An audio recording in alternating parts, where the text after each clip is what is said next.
Welcome to the Animal Training Academy podcast show. I'm your host, Ryan Cartlidge, and I'm passionate about helping you master your animal training skills using the most positive and least intrusive approaches. Here at ATA, we understand that navigating the vast challenges you encounter in training requires a comprehensive base of knowledge and experience. It's common to face obstacles and rough patches on your journey that can leave you feeling overwhelmed and stressed. Therefore, since 2015, we've been on a mission to empower animal training geeks worldwide. We've aided thousands in developing their skills, expanding their knowledge, boosting their confidence, and maximizing their positive impact on all the animal and human learners they work with. We are excited to do the same for you. Simply visit www.atamember.com, join our vibrant community, and geek out with us. And of course, in the meantime, enjoy this free podcast episode as we explore new ways to help you supercharge your training skills, grow your knowledge, and build your confidence, so that you can craft a life that positively impacts every learner you encounter.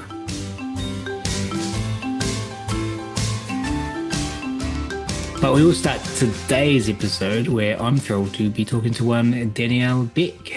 Danielle is a UK-based clinical animal behaviorist, mentor, and founder of Control The Meerkat. She specializes in complex behavior cases involving fear, trauma, aggression, emotional regulation, and assistance dog training, with a particular interest in the neuroscience behind why dogs do what they do. Known for her meerkat analogy, Danielle helps caregivers and professionals better understand the moment a dog becomes overwhelmed and survival responses take over. Her work focuses on making neuroscience accessible, practical, and compassionate. Alongside her clinical behavior work and support for assistance dog teams, Danielle mentors animal professionals internationally and lectures on trauma-informed practice, arousal regulation, behavioral rehabilitation, and petting games. She is a full member and director of the APBC, a faculty member with PACT, and a certified Control Unleashed instructor.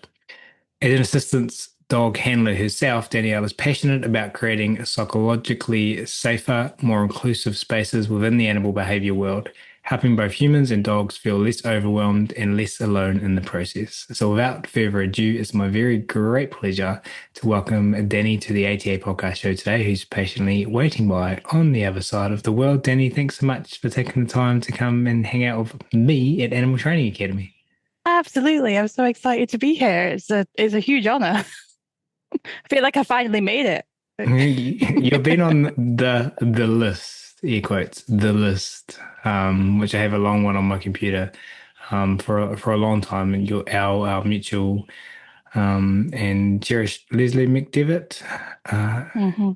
Every time I talk to her, says, "Hey, you got to get Danny on the podcast show." So it's a long time coming. But let's dive into the straight into the first question today, Danny. I was wondering if you could please share with the audience your behavior odyssey, as we like to call it, and take the audience back to where you first learned about training, positive reinforcement, and share some stories with them from your journey.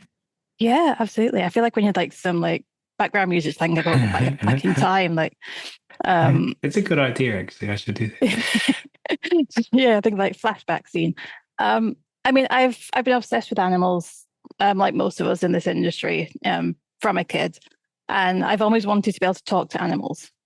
And obviously, like we can't really do that. And I think for me, that kind of sent me down focusing more on animal behavior and training. Was actually when I was 8 years old and I went to SeaWorld, and just to see the trainers and the communication with the animals, and the animals seemed to listen and understand. It seemed like magic to me at that age that they were able to apparently have a conversation with an animal and do some hand gestures as they're talking, and the animals will suddenly do something. It was just fascinating to me. So then I had to go home and then try it with my guinea pigs. As far as I got was I could get them to go in and out their hutch. That was about as far as I could get as an 8-year-old.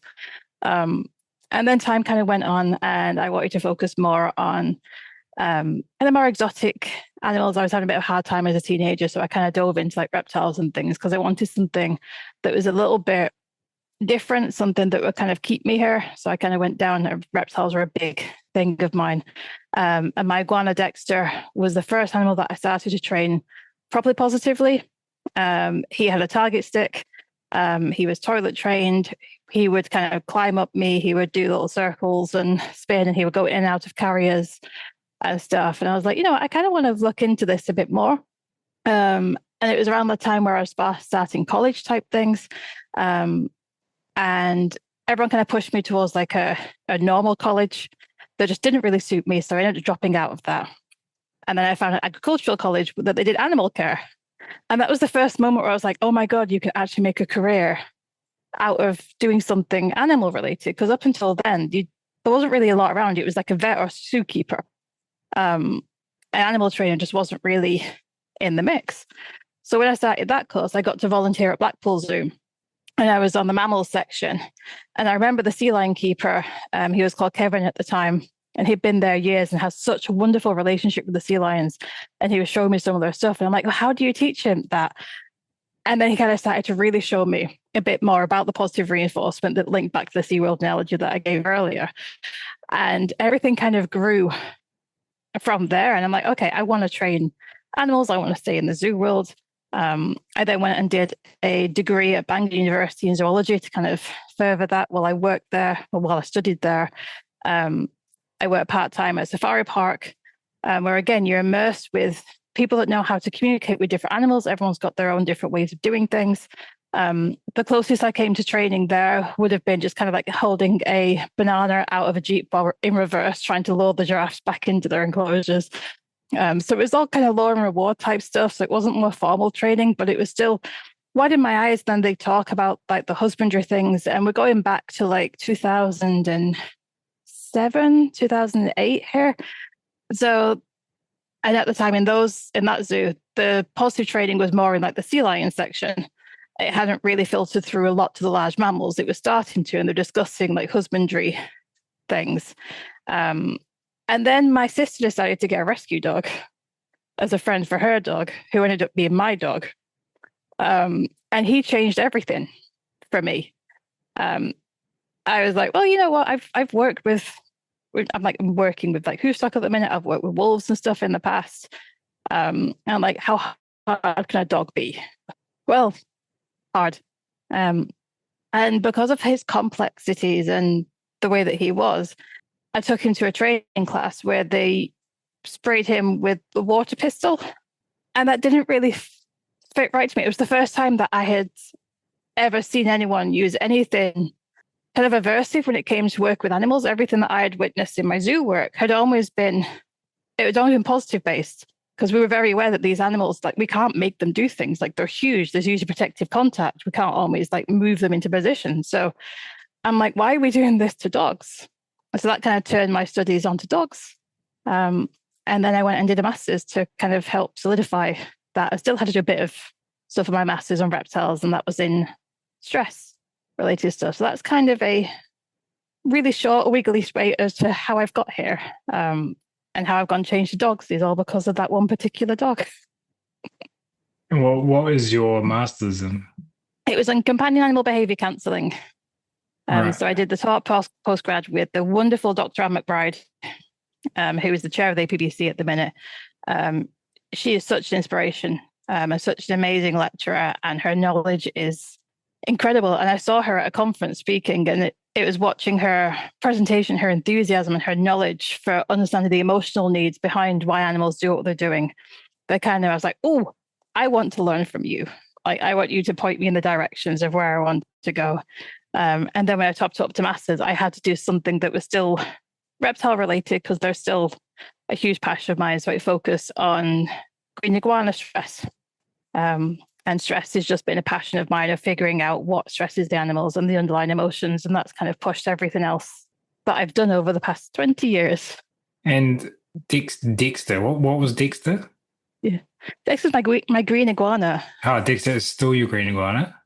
Well, he was. Oh, He I'm sorry. passed away when he was 15. Oh, like I mean, I got him when I was 16, and I'm like too old now to mention. So, yeah, he lived a very long and happy life.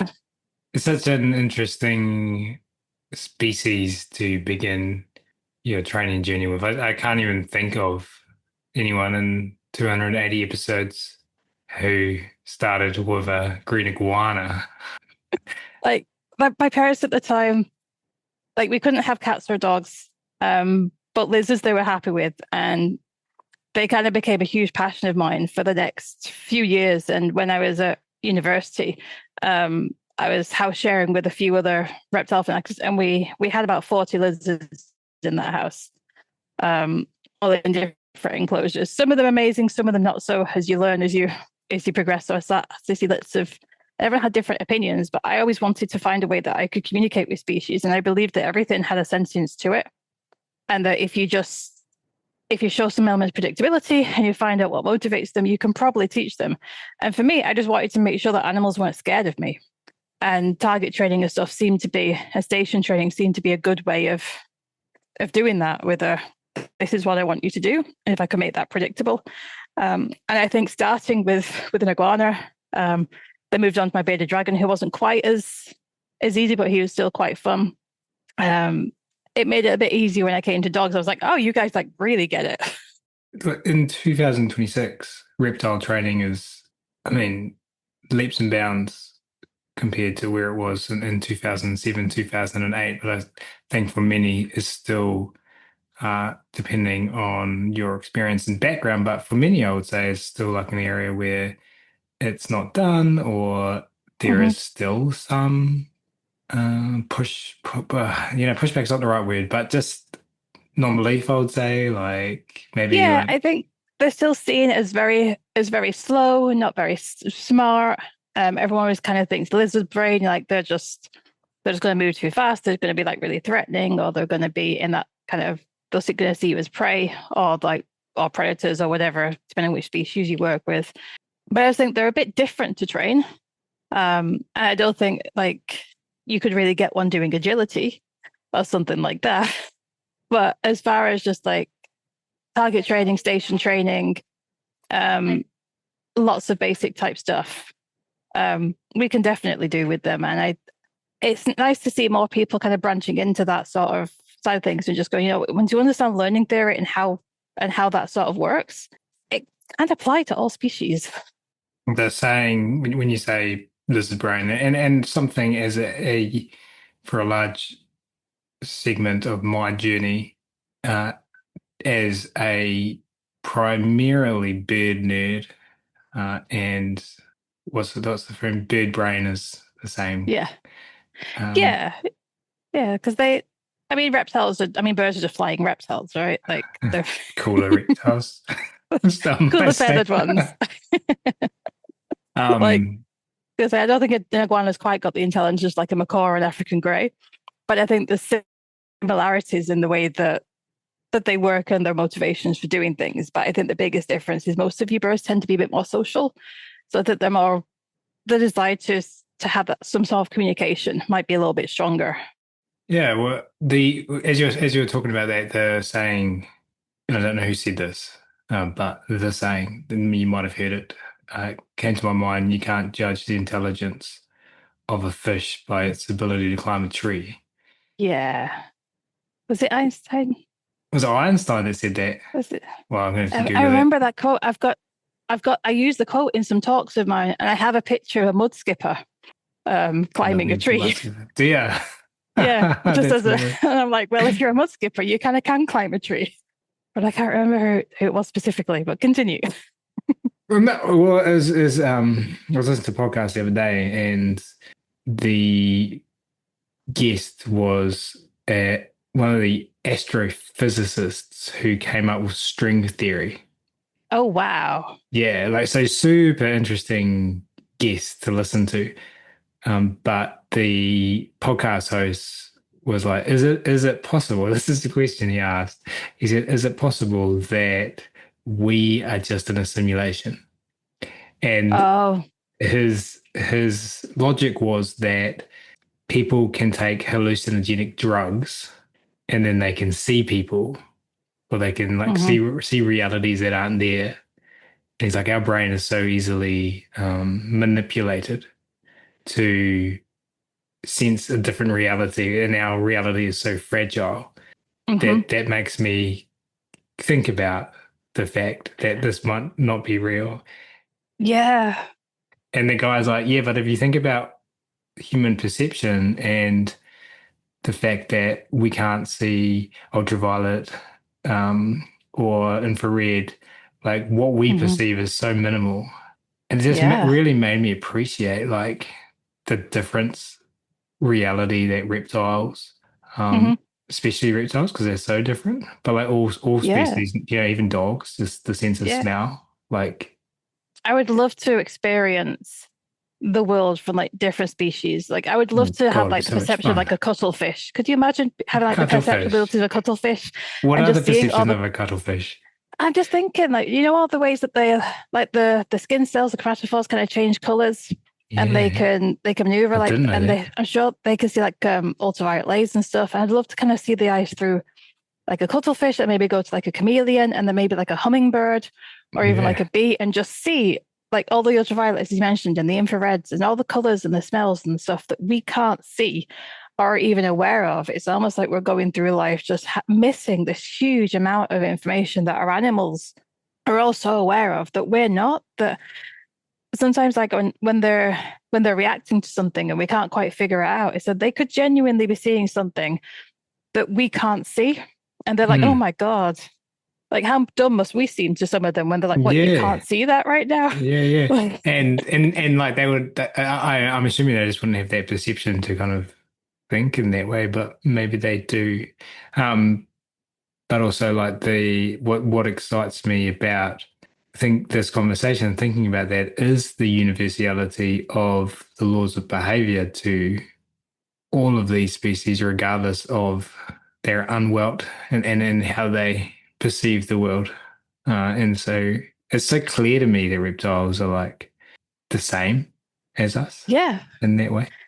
yeah. And I think if you've ever kind of, I think if you've been around them for a while and you've seen different types and you've kind of just watched the behavior and watched them looking at you and how they orientate like their heads and things to watch you and things like just because they work in a different way, they're solar powered. Um, and it's perceived a little differently. And like we know from like their brain structures that the like main cognitive things isn't quite as strong as ours or as complex.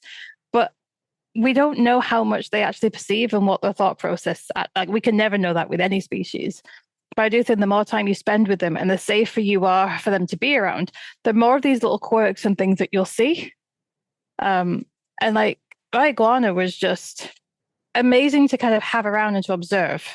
And he would behave differently for each person that lived with me. So there's some people that he would kind of be on the back of the sofa and he'd come and like rest his head there or he'd sit on you. There were some people that he would just bob his head out and get dark colors and stuff. He's like, I don't like you. And the person didn't necessarily have to do anything. So I don't know what he was picking up on about those particular people. And I think when you kind of say that, people can go, oh, I had a cat like that, or I had a parrot like that, or I had a dog like that, where, they would vibe with some people and not others because they picked up on something else. And I think people, if you're just a bit more open minded to animals, you tend to see a huge, like such a bigger world around them. And if you can be that safe person for them, you can change their perception, their lives, and hopefully other people's and improve everything. That's kind of the goal for most of this. Absolutely. And I'm going to bite my tongue to just make this whole episode about reptile training, which isn't a bad thing, and maybe we should, but we had other things we wanted to talk about. Before we transition to the main topic for this episode, I was wondering if you could just share with the listeners what keeps you busy day to day in 2026. In 2026, so in 2026, I'm disabled, so that kind of helps with a lot of the daily tasks. So I'm an ambulatory wheelchair user, so my spoons and my day to day will depend on how I am. I live with three dogs. One of them is my assistant's dog, and has been working full time for about 5 years now. I had a previous one, and I've got a 18-month-old. Hopefully, will be my next one. My day to day is generally meetings, and I work a lot of virtual meetings because of the disabilities. But I tend to do a lot of Zoom focused things. And the biggest thing I love doing is helping other people. So my biggest workload is mentoring and coaching other pet professionals, where we sit down and we have a really good chat. So we can either do group sessions or I have one-to-ones where it's just come along, pick my brain. I'm happy to share my experience of all the work, all the species that I've worked with, and just help people kind of grow and build up their confidence and help defeat imposter syndrome. So there's a bit of that mixed in with helping my own clients with, I generally try and focus, I would like to focus. Most people tend to bring the cases to me that are generally quite complex. They're usually multiple things going on at once. There's generally some megatal ailments. And a lot of the cases I tend to involve elements of trauma as well. So kind of picking that apart and kind of going, well, is there actually trauma involved? And is that going to impact my treatment plan? Or is this just a dog that is showing normal, natural fear-based behaviors in an appropriate way that someone's going, oh, they must be traumatized because they're doing this. So we kind of pick that apart and have those discussions. And I also work part-time at the vets as on reception as I call it my hobby job. Because I think going through kind of lockdown and being self-employed for well over 10, maybe 15 years now, it was getting lonely and isolated. And I was doing everything through Zoom because I can't do as much one-to-one stuff as I wanted to, because I generally need to have a dog with me, or like the wheelchair could sometimes be an issue. So I do bits of one-to-one, but I needed to see people again, but I wanted it to be relevant. And that's fantastic because I get to work alongside some amazing vets. So whenever I've got clients that need vet support or medication, things like that, I've got amazing brains around me. So it's nice because I don't have the pressure of running my own business because I'm at the bottom of the ladder there. So if people don't pay or something, it doesn't affect me. Whereas in my own business, it does. So it's nice to have that break, but still be involved. So that's kind of my day-to-day stuff. But I'm also involved with the APBC. So I'm one of the directors there. So we try and help build up the organization and make sure members are happy. I do lots of assessing for different organizations to then help certify new people. And that's kind of where my day-to-day stuff is generally. I've got lots of fingers and lots of pies, and I like to keep myself busy. But my main goal is just supporting people and trying to make pathways and try and build up the industry so we can be more collaborative, so people feel like they can do something. We can build up people's confidence and try and get some regulation in place of something so people are actually assessed on their knowledge and they're assessed on the competence to apply that knowledge, which I still feel is very important. Fantastic, amazing, huge ripples you're creating. We're going to talk a little bit more about this, about supporting people, building trainers' confidence, and helping people feel less isolated, which I'm aware of in my brain when I like go to focus on that. Like my brain, there's not even a thought; it's just an awareness, being like, oh, do people want to hear about how to train XYZ? Like, this like awareness that, oh, that's a little bit soft. But then I remind myself, my brain like does this in real time in like a split second, that in the surveys we've done of our audience, like the feeling of isolation is like one of the main challenges that you've just expressed to us that you experienced yourself. And so many trainers out there feel. So we're going to be talking about this today. And it's not even isolation, like because we don't see people. Maybe you're out there training all day with clients and you're surrounded by people all day, but you might feel isolated in having people to bounce ideas off, to support you, to validate your work in evidence-based practices when you're turning up to clients' houses and they have prong collars on their dogs or whatever. So it can feel isolating for so many different reasons. So we're going to talk about that. Before we do, though, one other exciting thing that you are doing next, no, it's not June yet, in 2 months' time, Yep. Yep. is virtually presenting at a fun event And when I say fun, I mean what an appropriate word to use because I don't know many events in our industry that have the theme in general and the most loving and affectionate and admirable, I admire it way, quirkiness about it. Do you want to share a little bit with our audience about where they can go to hear you talk in the end of July, start of August? Yeah, absolutely. So the amazing and wonderful Leslie McDevitt is hosting another Control Unleashed conference. And it's a D&D based conference, so it's Dungeons and Dragons. So all of our presenters, we are finding ways to incorporate the wonderful world of Dungeons and Dragons because we are all nerds at heart and play silly little nerd games into dog training because we wanted to find ways of branching out and getting like the Control Unleashed ideas out there, but also just connect as a community and bring two communities that we all love together in the hopes that we could reach more people. So if people are interested in Dungeons and Dragons and are like, how is this going to apply to dogs? Come along and find out. Let us level up your dog training skills and your dogs with you as we go and do lots of different things in there. My particular talk is called See You in the Dungeon, where we're going to we're going to dungeon crawl essentially with dogs, and we're going to show you how that relates in real time. And there'll be elements of neuroscience and things in there, but also little fun journeys as we kind of explore the dungeon with my dogs, and I kind of run you through in real time what's kind of happening internally as we experience different things within the dungeon.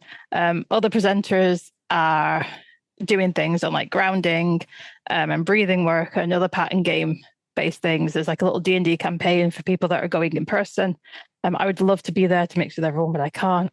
But it's going to be an incredibly fun, very quirky, as you said, event. I don't think there's going to be there isn't an event like it this year, and I doubt there will be again unless Leslie pulls it off again. And so the event is called Unleash the Quest. Unleash the Quest, yeah. July 31st, August 2nd, in person at Quicksilver Canine, North Carolina, and virtually on demand.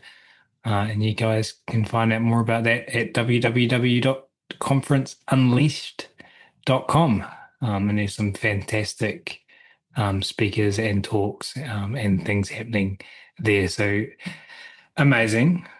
Thanks for spreading ripples in that way. Let's pivot back to being isolated. Yeah. We caught up last week, was it, or the week before? Discussed topics. Last week, was it? It all blurs into one day for me. We discussed topics for this episode, and you mentioned that you really wanted to discuss how to build trainers' confidence and feel less isolated as a trainer. I offered some different ways that people can feel isolated earlier. I'm curious to hear your thoughts. Like, how do you define confidence in a trainer, and what is isolated as well? What does feeling isolated mean to you? Yeah. So I think confidence for me is that confidence in yourself, your knowledge, and your abilities of being able to see situations, knowing that you're going to be able to do it without having to second guess and question yourself all the time. And I think that fits directly into the isolation, because if you don't have a really good peer support network that do exactly what you mentioned before, just like be able to validate you and be able to like bounce ideas and to help you when you've got difficult cases, this job can be really hard because hopefully we'll all have friends and maybe family and things that we can talk to if we've got a difficult case. But I don't think anyone understands really the compassion fatigue that we can get, the kind of worry and concerns that we can have over, did I pick the right treatment plan? Did I forget to ask this thing? What if it's this? What if it's that? Should I have done this? Should I have done that? And the endless questioning and things that we can go around, because it's like the more you know, the more you feel like you don't know, because you're so aware of how nuanced everything can be, that could sometimes eat a lot of people up. And I remember when I was first learning, like after I'd kind of graduated and I got my master's and things, it almost felt like no matter how many kind of qualifications I got, no matter how many badges I got, I still didn't feel like there was there was something still missing for me, and it became that isolation. It was I needed a team around me, or at least people that were in the same sort of group as me that I could bounce ideas off, because sometimes I just needed someone to be able to say, yeah, I would have done the same thing. And for you to go, oh, okay, I've not missed something. Or to go, this is what I've asked. Is there anything that I have missed? And they'll go, well, could it have been this? I'm like, no, because of this. It's like, okay, well, what about this? No, because of this reason. What about this? No, because of that reason. I'm like, okay, could it be this? It's like, might be this, but it might not be. And then to kind of just help me kind of slow down. And that's what I've been working the past 5 years to kind of do for my own group of people, is I want people to feel safe that they can bring things. Because I found the only place that you could really reach out, and to a degree, still the only place, is the internet. And, you know, little Facebook groups and things like that, where you've got a bunch of potential peers there. Some of them you may know, some of you don't know. And if you're having a bad day and you're questioning yourself, and you put a question out on a forum or into a group, and if you're feeling a lack of confidence and just want someone else to give you a plan so you can go, okay, great, that's what I did. But not everyone's going to read that message with that insight. They're going to read it and go, well, if you don't know the answer to that, then you shouldn't be a dog trainer. Or if you don't know this, you shouldn't. And you tend to get so much negativity sometimes and shut down when you're asking questions, not because you don't necessarily know the answer, but because you're having a lack of confidence and you need some other people to give you ideas so you can go, okay, yeah, I've done that. Yeah, I've done that. Oh, actually.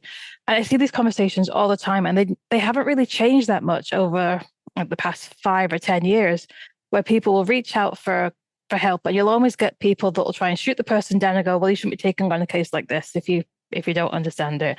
Or, you know, have you tried this? And then you get like the other people going, well, maybe the dog's just being stubborn. And you get such a mix of stuff that they can take people into not very good places mentally. So I wanted to try and help create a place that essentially that I wanted when I was learning, is what I wanted to try and create, is somewhere where people can feel safe and not judged to ask questions. And I really want more and more people to offer spaces like this, or to support each other, because that isolation, it can make us not want to do the work anymore. It can make us burn out really quickly. It's not really good for our mental health. Sometimes we then either overload our clients with so much information as we're trying to prove that we know what we need to do to the clients, or we don't give them enough information because we don't want to overload them about stuff. And trying to find out that middle ground can be really difficult. And we've lost a lot of really good trainers because they felt too isolated in this industry, or they felt like they didn't belong, or they've had someone be not so nice to them one time on the internet that's gone, right, that's it, I'm done. And that's just from a professional standpoint. That's not even taking into account how difficult our job is from the client's perspective, of how we take on like the emotional load of our clients. And, you know, we worry about their dogs and their welfare, and sometimes their kids, or sometimes their safety.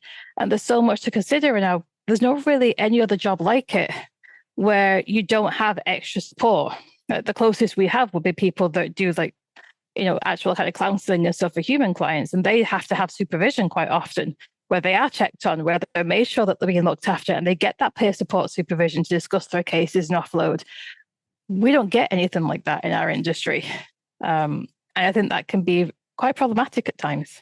I have lots of questions, but the main one I think that I want to ask, because my goal is always what's going to be most valuable for the audience. And I think that personal anecdotes and stories and vulnerability can really help do one of the things you've described in your answer there, and that is build safety. So I'm really curious, because yesterday when I opened up our shared documents in our Google Drive folder that we set up, you asked me how deep I wanted you to go. And I said, let's go deep, but I don't even know exactly where this is going to go. But I sense that it's going to be really valuable. And I sense that it's going to be vulnerable. So gratitude in advance for going deep. But what did you mean by that? Let's go deep. So, like, I tend to be known for specializing in trauma and a trauma-informed approach and creating safe spaces for people. And a lot of it stems from my own trauma history. And I like to be non-judgmental and open and supportive of people, regardless of what's going on in their lives, in the hope that people aren't then going to be judgmental about me because I live with a condition that is incredibly stigmatized. If people want to find out more about it, Grisha Stewart, I did a webinar for Grisha Stewart on it. So it's not a secret, it is out there in the internet. But you might not know this, Ryan, but I live with a condition called dissociative identity disorder, which back in the day was multiple personalities, which is incredibly stigmatized. There's loads of movies about it. And it's not as scary as people think. It's just a very busy head that has its own complexities. But because of wanting to understand myself and the impacts that trauma had on my brain and how it works in a day-to-day life, that kind of made me want to explore that more. And the more I was delving into it, that led me more into just like the mammalian brain in general and how that can shift. And I was like, wait, all these kind of areas that my brain were impacted in through like the childhood stuff that happened to create the condition that I have, they all are still there in like dogs. And I was like, how much of this is actually relevant to our dogs? And to other people. And I just think that when you live with a condition that, so for those that don't understand it, it's like really bad PTSD, but you can get hijacked from yourself. And it's a very scary condition to live with when you first diagnose. But you have it your entire life, so you don't know. So I was only diagnosed after my master's, so it was 2016, so 10 years ago. Up until then, I had no idea.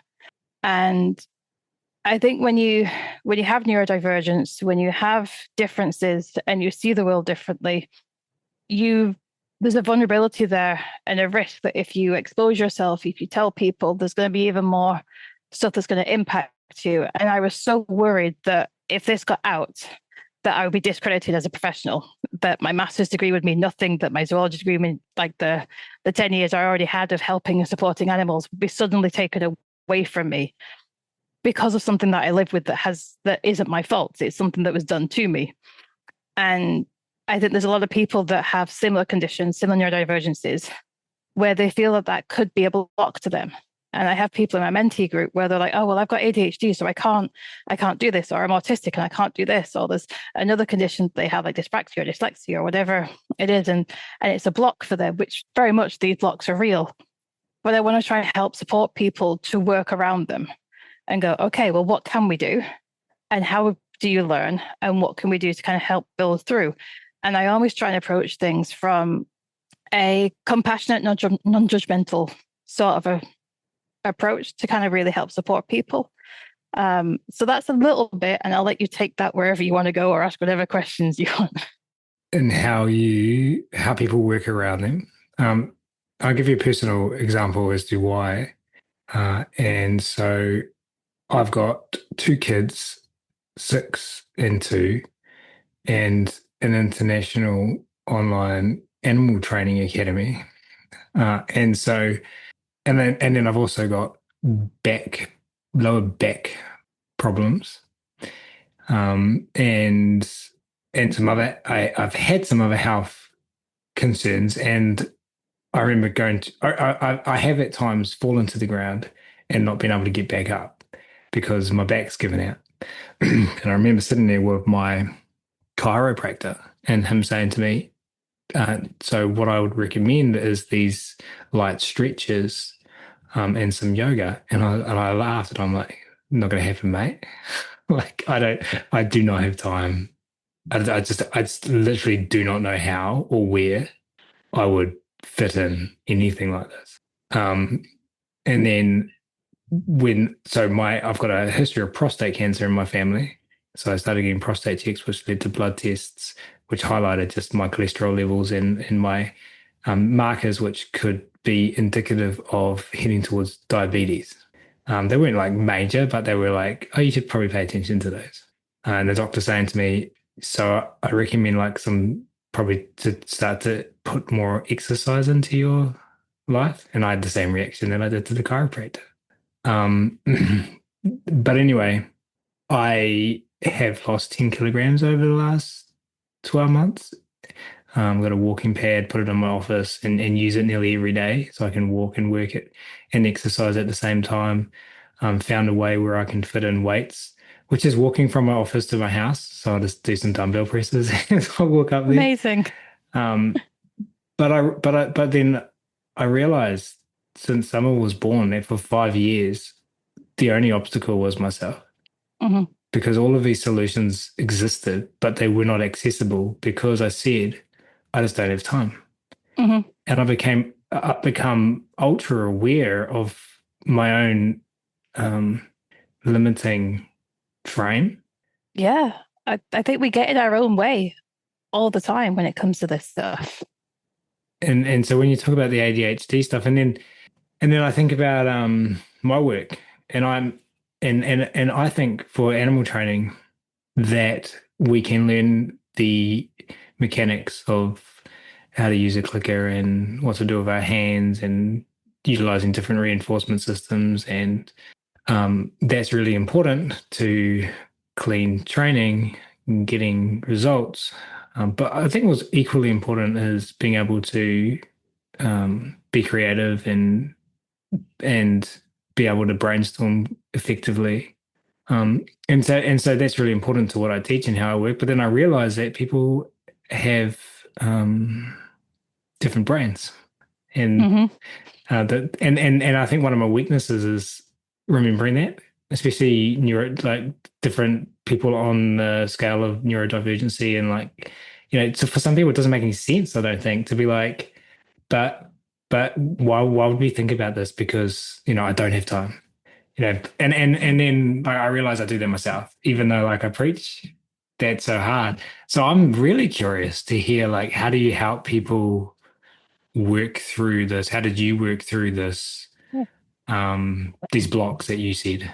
Yeah. So like I mean, because I was diagnosed with a dissociative condition around the same time as my body was falling apart. And I have a condition where I can pass out randomly and then I will just hit the floor. And that's what my dogs alert me to.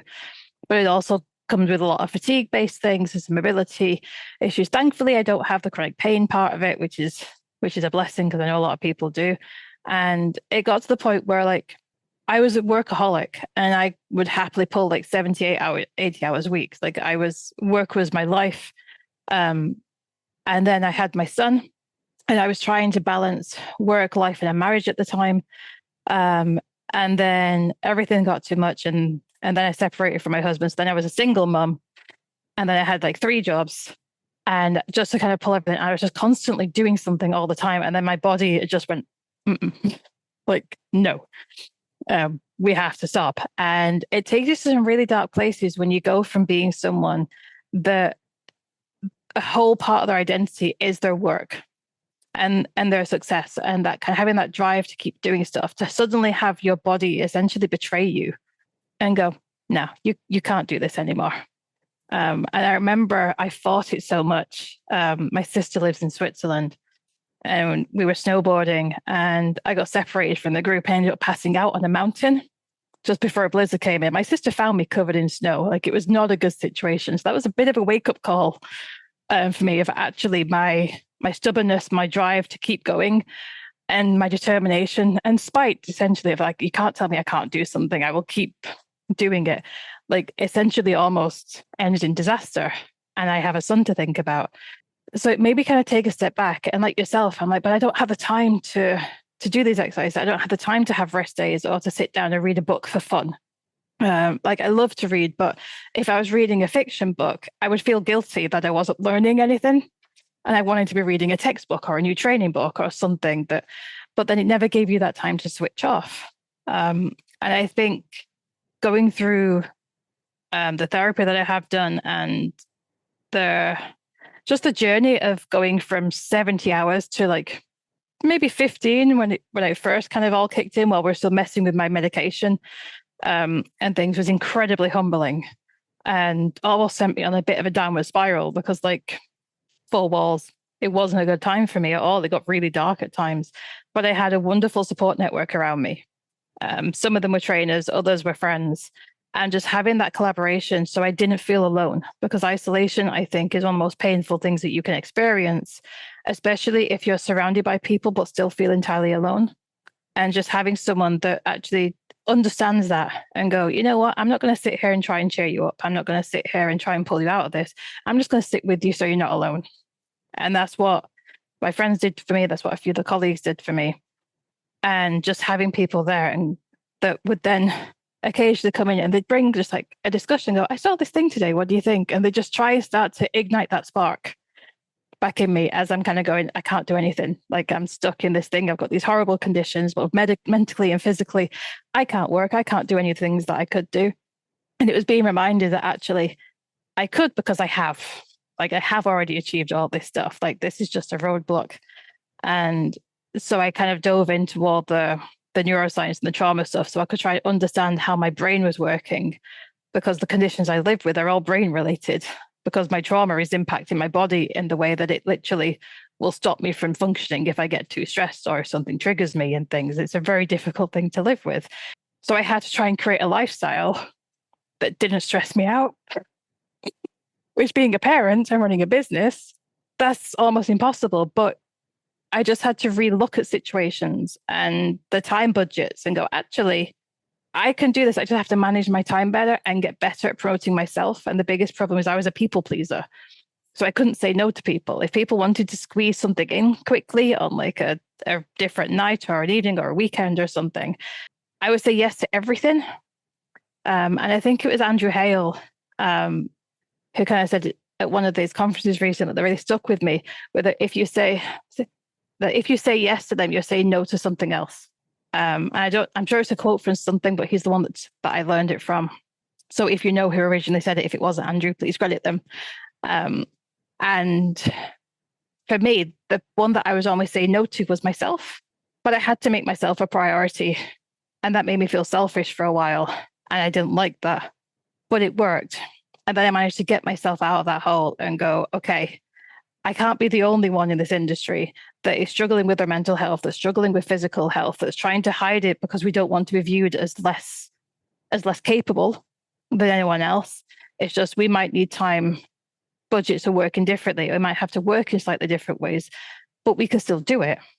So kind of figuring that journey on my own and going, okay, is anyone be interested in learning kind of how I work, how I adjust my time budgets for my disability, how I make sure that my clients are well cared for, how to set up, like a lot of the systems that I have in place are all automated. So I don't have to be there all the time doing stuff. We mentioned before about some like AI monitoring stuff, so I have things that come along to meetings that take notes for me that will remind me to do stuff, just to take that extra load from memory of my day of this is what you've got next, this is what you're doing, and to making sure that when I block time out, so I can have those rest things, that it is blocked out properly. So, because I used to see rest time as, I think it might just be a millennial thing, but I had to be productive. The thought of just sitting for an hour and just resting wasn't productive. And the guilt I would feel was just horrendous at the time. And I think even parental guilt of just sitting there and doing something for yourself for an hour. I mean, you've got a toddler, so like you'll be well aware of that stuff. Is really hard, but I kind of got to the point where actually, if I don't start looking after myself properly, like my body's going to take the choice away from me and it's not going to be mine anymore. And I found it quite empowering to kind of overcome a lot of that. And I still struggle with it, but nowhere near as much as I did. And I've got a wonderful support network around me. And I'm now actively helping other professionals that are struggling with cases or struggling with their clients or their time budgets themselves, and we can have really open, honest discussions. And I think because many of them have read or seen somewhere about the differences that I live with, I can't judge anyone like for being sick or for having illnesses or for having mental health issues, because I've been there. Like I know what it's like, and I'm not going to judge you for it. I'm not going to criticize you for it. I will support you and I'll help you find a way to manage things. But people do have to come with an element of, they need to be in a place where they're ready to try and move forward. Like if you're not in that place where you can help yourself, then like I can't help you. Like I can sit in the dark with you, but I can't help you move forward until you're in that place. But if you are, that's the bit that I love to help people kind of work through. And one of the greatest things that I found doing this is I'm now seeing people that I have supported and mentored a few years ago, like presenting at places and getting out there and doing amazing. And it makes me so happy to see them like boosting and getting like more followers than me and getting invited to amazing conferences and going, oh my God, I'm so jealous. That's amazing. But it's a wonderful thing. And I want to kind of help boost people up so they can do that, because it brings me so much joy when they're like, I did it. I did this thing and now I'm speaking at this thing. And I'm like, amazing. This is fantastic for you. And I'd love to see more people offering spaces like that where they can truly support people and collaborate without kind of springboard. You tend to find people springboard off each other. It's like they'll join with someone, they'll be associated with their name for a while, they'll springboard up and then they leave the person behind. Whereas in our spaces, they kind of help boost everyone up, and it's nice. And I want to be that springboard for people. Like I don't want to be left behind, but at the same point, I want them to do well. Because this is such an isolating industry, and so many of us struggle with day-to-day challenges that we don't always tell other people about, because it's the Instagram reality thing, isn't it? Like we only put out the good stuff, and when you start putting out some of the raw stuff, you can get heavily criticized for it, or oh, well, you used a wheelchair, so how are you going to like take down like how are you going to train like a cane corso or something if you're out there with a wheelchair? And you're like, well, the ways that I can train anything, and I'm a training instructor. So I'm teaching the humans. Like I don't actually have to do the stuff myself, because I have the skills where I can pass them on to other people, as many other training instructors do. And I think the more I've worked with different people, and because my brain's so different with the different thought processes that I have, one of my biggest strengths I have found is what you were talking about before, Ryan, about being able to translate things to different audiences. So when I'm doing assessments for people, I've been told by the other people I assess with that one of my greatest skills that they enjoy assessing with me is because I can rephrase questions so quickly to make it easier. Well, not easier, but to make it more accessible for the learners that we're interviewing, because I can rephrase things really, really quickly. I'm like, oh, okay, how about this? And come up with different analogies that they can connect with and resonate with, because they have different brains. And I think because I've got different thought processes in my head, when I think of something, I can think of 5 questions instantaneously at the same time, because I have multiple thoughts all happening at the same time. And that's a strength that I'm really starting to lean into, because I understand the differences in how people think and can help communicate that more effective than someone that has more like a singular mindset, because of the multiple mindset that I have. So it's starting to become a bit of a strength, as difficult as it can be. I'm not sure that answered your question if I just went on a tangent about it. So I wanted to get your passion talking. I think it was successful. I think it's a huge strength. I would love to be able to do that. It dawned on me like last year that the like just sharing something with someone like helps like unburden you, and like suddenly like it's just having someone else hear the thoughts in your head is quite powerful.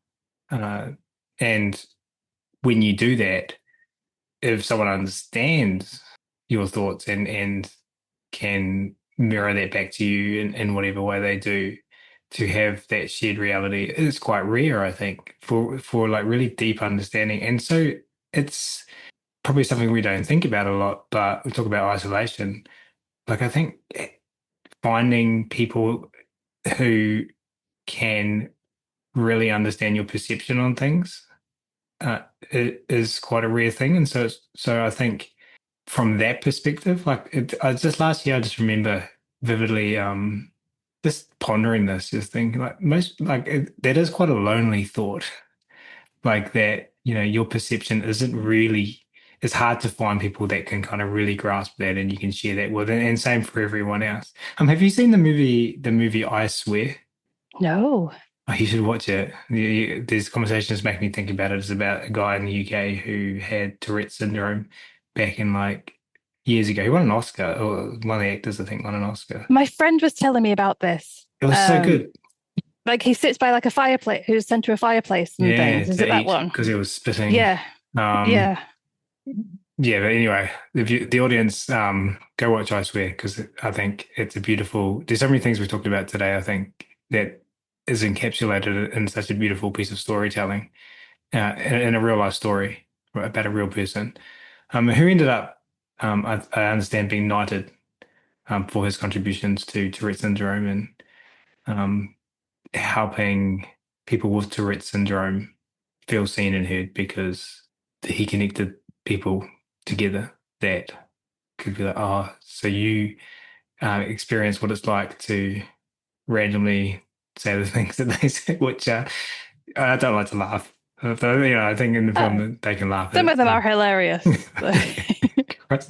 um, hey, we're heading towards the end of the episode. Thanks so much for sharing all that, Danny. I know we talked about sharing like a number of things that you can recommend to people in the conversation just went elsewhere. So I appreciate you going deep with us. I didn't know a lot about you, so I really appreciated learning about you. Got so many questions, could keep going and going and going, but we've only got limited time. Mm-hmm. There's always one question I like to end with, and I'm really interested to hear your answer to this question, considering your unique journey on this planet and perception and how your brain works. But what do you want to see happen in our industry over the next 5 to 10 years? I mean, collaboration, I think, is what I want to truly see. Collaboration and supportive regulation. Like, I want to see the community get stronger and grow together. I want us to understand our weaknesses and be able to club together and share that and to get stronger to improve the welfare of everyone. And I think we need to start leading with compassion for each other, our clients, and the animals they work with. I want to see that true collaboration come through where everyone's lifting each other up, where we're thinking of things and we're really analyzing situations and not just running straight in there with, oh, this is how we fix it. This is how we fix that. Going, okay, let's take a step back. Like, what's the best way that we can help everyone in the situation, feel safe, feel like they're supported, feel like they're heard, make sure that they're not alone. Because I think isolation comes through to our clients as well, especially when they've got difficult animals where, people are judging them and things. And I think that's why I want isolation to be like the biggest part of what we talk about, because it's such a big thing in everyone's lives, especially the jobs that we have. And if we can get more collaboration together and like true collaboration that isn't just a, oh, look at us, we're teaming up for this thing and they do this one thing together and then they separate off. But like true collaboration and growth, either within communities, within organizations, however that develops, will depend on the audience and how people want to move and grow. But I think that's where I would really love our community to get to, is a place where we can actually collaborate, where it's not, because everything isn't black and white in this world. There's so much nuance around it. And if we can just get off that kind of side of things and go, okay, let's start with safety, let's start with compassion, let's find out what's going to be the best for everyone and make sure people don't feel alone, is where I'd really like things to go. It's probably a fantasy, but that's what I would like. One step at a time, eh? This podcast episode is a beautiful contribution to that future. Just before we do officially wrap up, could you just let the listeners know where they can go to find you online, reach out, get in touch? Yeah, absolutely. So I'm on Facebook, Instagram, YouTube, TikTok. I'm not on YouTube and TikTok as much as I want to. Facebook's usually the best one, and you can find me either at Danielle Beck, Clinical Animal Behavior, or at Control The Meerkat. If you Google them, you will find me everywhere. And just reach out, have a chat. You can email me, send me a message. I'm always happy to help people, but just be mindful of time budgets. Like, I will get back to you. I just can't always get back to you there and then. Absolutely. And I appreciate that you added that onto the end there. Because speed of reply is such a increasingly with AI and everything. Mm-hmm. Yeah, it's I will get back to you. It's just I can't always do it there and then. But I will get back to you. Yeah, but come this time next year, you'll have an AI duplicate of yourself, so it'll all. Yeah, I've been seeing them and going, do I want to? Like, I assume we'll all have our own virtual AIs doing their thing for us. So funny.